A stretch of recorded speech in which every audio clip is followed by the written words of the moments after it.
Hello. Who?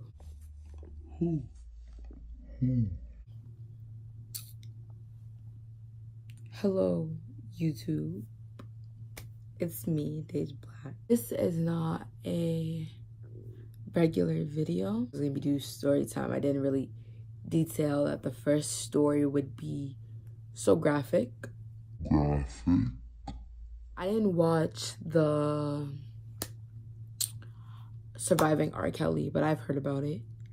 And it's been flooding my timeline. And a lot of people in the Black community have been speaking about sexual assault and how our community tends to just brush it under the rug or try to make it seem like we're fast and just whores just born and ready to be horny.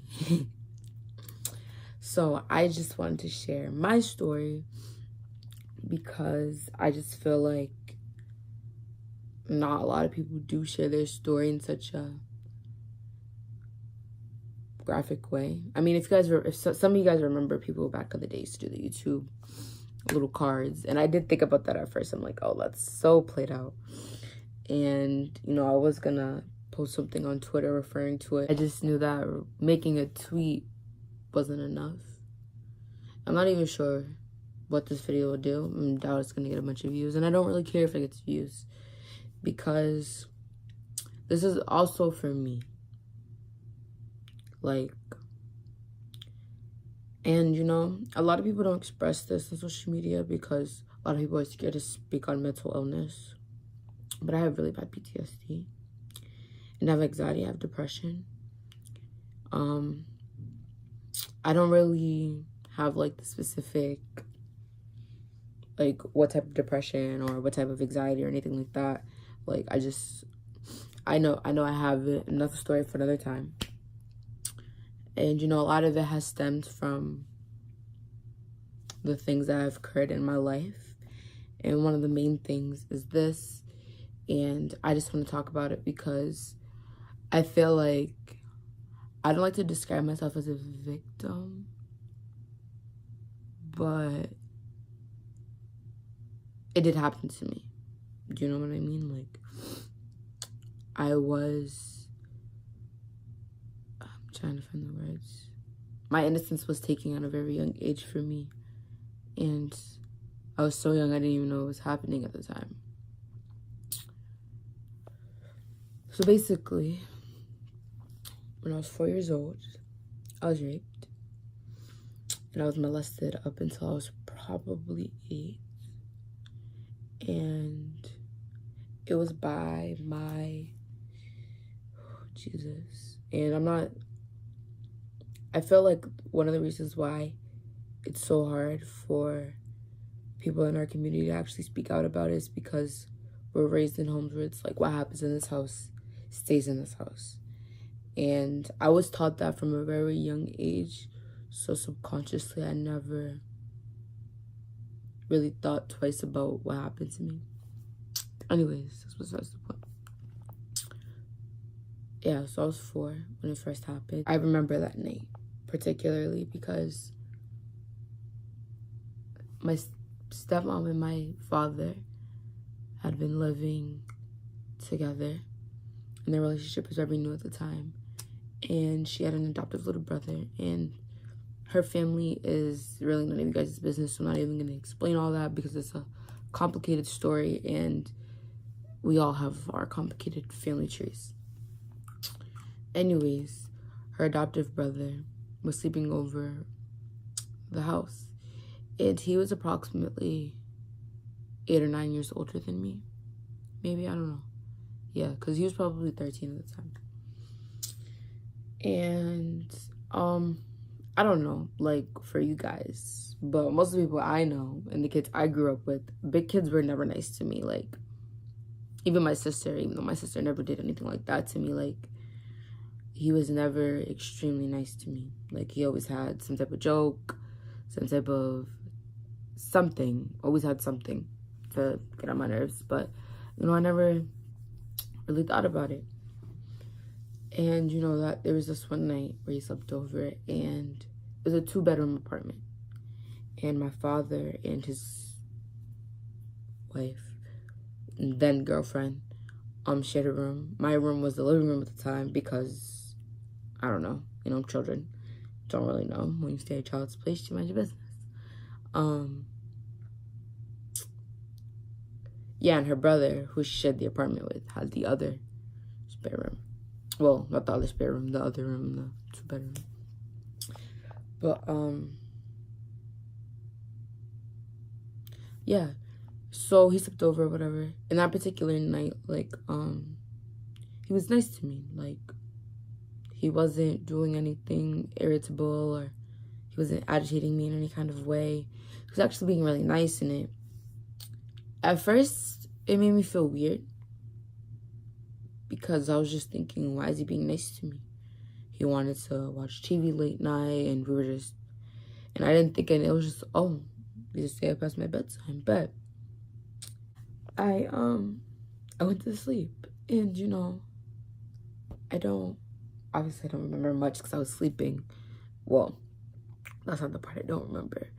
I remember being picked up, and I wouldn't call it fake sleeping, but I just kept my eyes closed because, I don't know, like, me being picked up out of my bed, my sofa, like, I didn't think anything of it. And if anybody knows me, I'm very loud, spunky. I have a very strong backbone. I can have an attitude. And usually I'm an all around like a person. I've been that type of person from a young age. And that's probably why I feel like it hurts me so much, but I feel like it hurts everyone the same, honestly. But yeah, I've always been outspoken. I've always just, I'm sorry, I'm digressing. Yeah, you picked me up from the sofa. I'm not gonna give you guys all the details because I feel like some of that's gory, but I'm gonna sum it up just because I just need to, like, I don't know, like, release this. Yeah, he picked me up.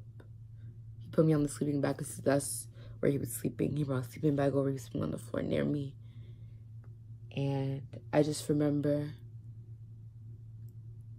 looking at the stars and just feeling something inside of me. And I just was frozen. I think the hardest part about it all was he put his inside my mouth. And I didn't know what that was for years, but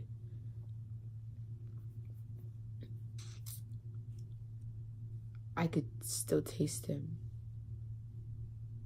And I still can if I do, like, that's why I refuse to do any tongue tricks, because when I was younger, I would try to do the things like other kids would, like with their tongue, whatever, kids, like, I never could do those tricks. Like, I could never flip my eyelids, or only thing I could do is I could wiggle my ears, but that's it. I could make like a duck noise, but yeah, I just yeah. And then from there, he never raped me after that, but he would touch me and grope me, and we'd play games, and yeah, I was just very sexualized as a child. I didn't tell anyone until I was 8, and if I'm gonna be honest, I told by accident. I didn't like being touched. Even now, I really don't like it. I don't really like hugs. Like, I don't, and I don't really think all of it has to do with what happened to me. I think some of it has to do with my astrological sign, but that's a story for another time. Yeah, I just never really liked being touched. I was very boyish, very aggressive as a young child. Before, I was very depressed and all that. Back then, I didn't even know it. I used to, the first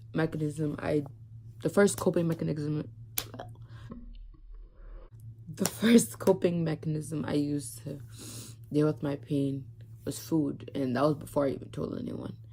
And then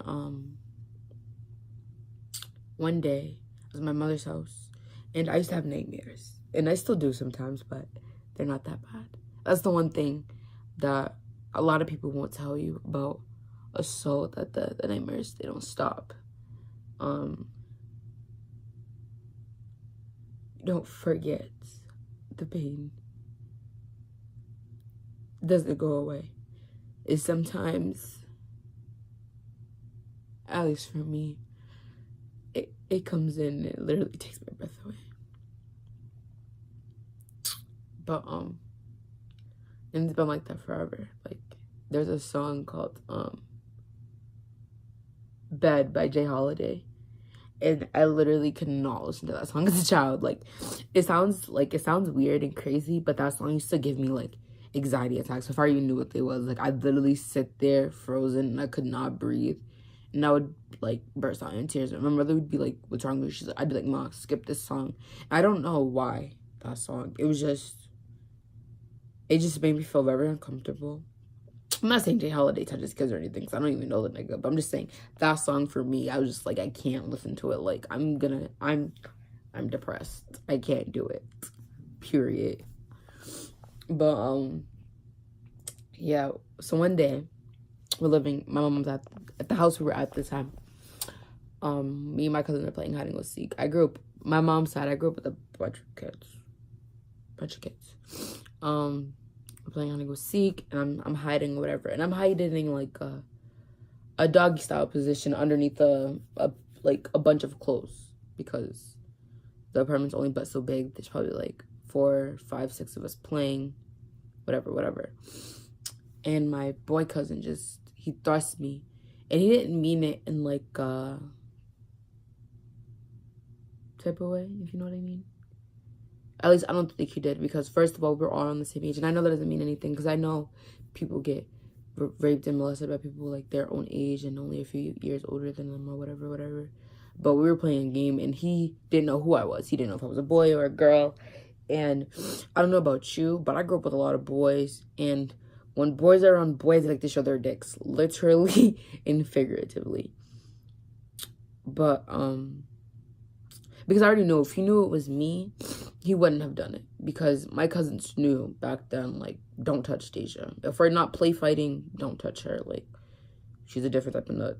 I got up, and I just started busting out crying, and I just yelled, and I screamed at him, and no one had ever seen me that upset before. Like, I literally backed out. I don't really remember what happened. My mom was like, what's wrong? And I basically told her what happened. And she flipped the fuck out. Because my mom had been there for the nightmares. And the nightmares aren't bad now. Like, I'm better at controlling them. And I'm better at controlling my emotions and not allowing to get the best of me. Because, you know, sometimes you can't help it when a memory pops up. But you can help how you deal with the situation. And I used to be asleep, and I would just beg, like, stop, please. And I'd be screaming in my sleep. My mom would literally have to, like, shake me in my sleep and be like, Dej, it's okay, you're with me. And I'd be calm, and, you know, sometimes I would remember the dreams, and sometimes I wouldn't, but I never knew it was to a point where I'd be, because I knew I talked in my sleep. Like, I always been told I talked in my sleep a little bit, like, but I say little things, like, ice cream, or, like, just, like, I don't really have conversations. So the fact that my mother told me that, we went through this whole process. She didn't let me return to my father's. I missed like 2 weeks of school. My dad had full custody of me at the time. And she drove me all the way to the place we were living in the other state, Mass, because I live in Rhode Island right now. And that's where I was born. But anyways, yeah, we drove all the way out to Mass. Not to where it happened, but to where I was staying at the time. And we made a police report and everything, and I had to detail what happened, but I couldn't really, like, I don't know. It was hard. Yeah, and then, so we made the police report in the Mass where I was staying at the time with my father. We drove back out here to Providence, and we had another court date in Providence, and they never even asked about the assault. They just asked if I liked it there. And I said no, that they were mean to me because, sometimes they were. And I just remember thinking, this is it. I get to go home with my mom. I just remember the court saying, you have to go back with your father. And I was just in such disbelief because I was like, how could they send me back to a place where that happened? And I just cried. And I still remember being ripped from my mother's arms. And the feeling of disappointment and disbelief and discouragement. I literally could go on. Like, I just felt so many things at once. And then my dad bought me food, and we had to pretend like nothing happened. I couldn't talk about it. School had friends. I couldn't talk about it at my after-school programs because after that, there was no more staying at the grandmother's house after school. That was a no-no. You accused her stepson of raping and molesting you? No. I still grew up with him. He finished high school. He is even married with kids now. Even now, it's still hard. And I think it will always be hard only because I still don't understand why. I think that's something that, until I understand why, I think I'll always be uneasy. I feel like the hardest thing about having something like that happen to you is knowing it can never be undone. Knowing that that memory is engraved into you. Knowing that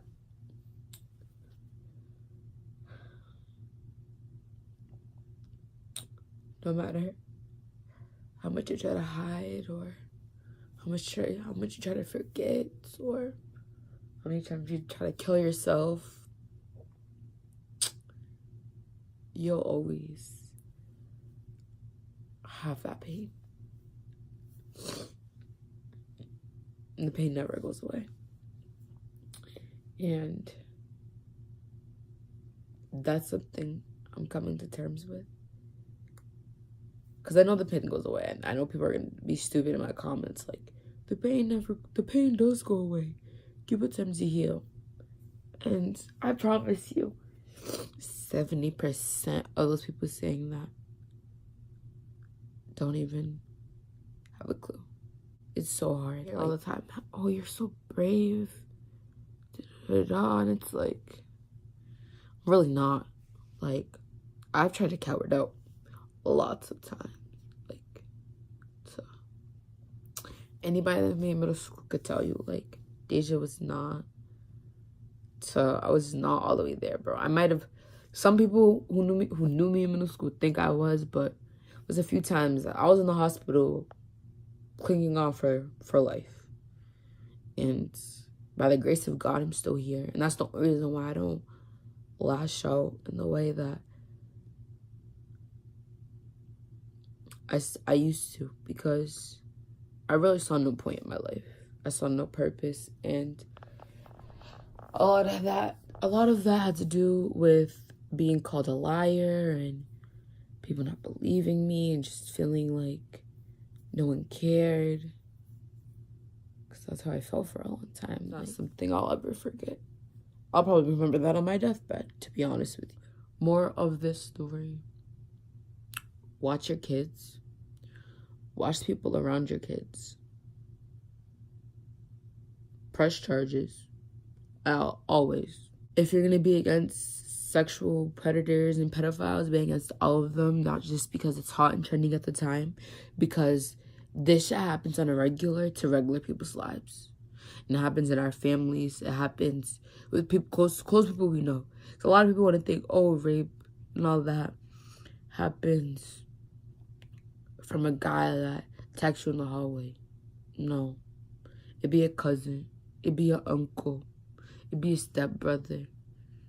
Like, it'd be that type of shit. So, be careful. For those people who have never been experienced anything like that, trying to be there for somebody, don't say you're sorry. At least to me. If you see me out in public after seeing this video, don't come up to me and say I'm sorry, because I'm gonna look at you like you have 10 minutes. You didn't do anything to me. You have nothing to apologize for. You cannot control people's actions. The best thing you could do for someone is just ask them how they're feeling.